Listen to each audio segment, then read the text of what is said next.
महाराज जी, आज तक जगत का कल्याण क्यों नहीं? जिसने अपना कल्याण करना चाहा उसका कल्याण हो गया, जो अपना कल्याण नहीं करना चाहता उसका कल्याण नहीं हुआ। आज भी देखो, जो कल्याण करना चाहते कल्याण में है, जो अपना कल्याण नहीं करना चाहते वो नहीं होगा। जगत का मतलब पृथ्वी का कल्याण थोड़ी होना है, तुम्हारे माइंड का कल्याण होना है। तुम अपना माइंड अगर हमारी बात पर दोगे तो तुम्हारा कल्याण हो जाएगा, तुम अपना माइंड अगर संसार में दोगे तो कल्याण नहीं होगा।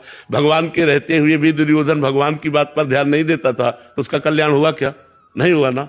तो अपने माइंड को हमें संतों की बातों में लगाना, तभी कल्याण होगा। जो चीज हमने 10 वर्ष में अनुभव की वो हम 1 सेकंड में आपको बता रहे हैं। आप आदर सहित उसको स्वीकार करें और चल दें तो आपका कल्याण हो जाएगा, और आप ना स्वीकार करें तो नहीं कल्याण होगा। समझ रहे ना हमारी बात? पारसमणि रखी हुई है और लोहा ना छुए तो सोना नहीं बनेगा, अगर छू जाए तो सोना बन जाएगा। संत जन है, उनकी हम आदर सहित प्रणिपातेन प्रश्न साष्टांग दंडवत और श्रद्धा के साथ उनकी बात को हम माने तो कल्याण। देखो लाखों लोगों का परिवर्तन हो रहा है कि नहीं हो रहा है? समाज का अपने परिवर्तन हो रहा है। तो जो बात मान रहे हैं उनका परिवर्तन हो रहा है, जो नहीं मान रहे हैं उनका परिवर्तन नहीं हो रहा है। ऐसे ही भगवान के अवतार के समय था, जो भगवान की बात मानते थे, भगवान को भगवान मानते थे, उनका कल्याण हो गया, और जो भगवान को भगवान नहीं माने उनका कल्याण नहीं हुआ। दुर्योधन भगवान को भगवान ही नहीं मानता था, तो भगवान उपदेश करते थे तो वो समझता था पांडव के पक्ष से, भगवान तो समदर्शी है।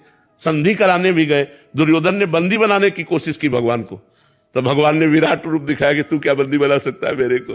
तो ये बात है, अगर आप सुधरना ना चाहें तो संतों के पास भी रहकर आप सुधर नहीं सकते। आप सुधरना चाहें तो लाखों कोस दूर से संत की बात सुनकर आप अपना कल्याण कर सकते हैं।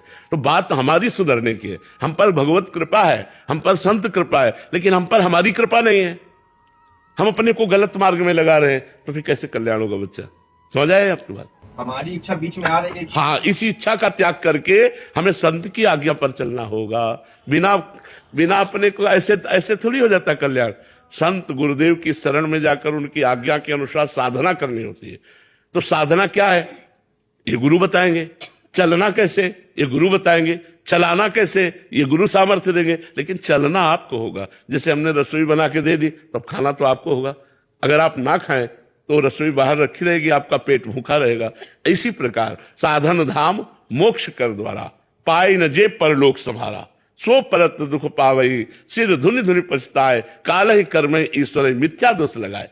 काल कर्म और ईश्वर को झूठा दोष लगाकर वो प्रमाद स्थिति में मनमानी आचरण करके, तो ये भगवान की इच्छा नहीं, आपकी वासना है।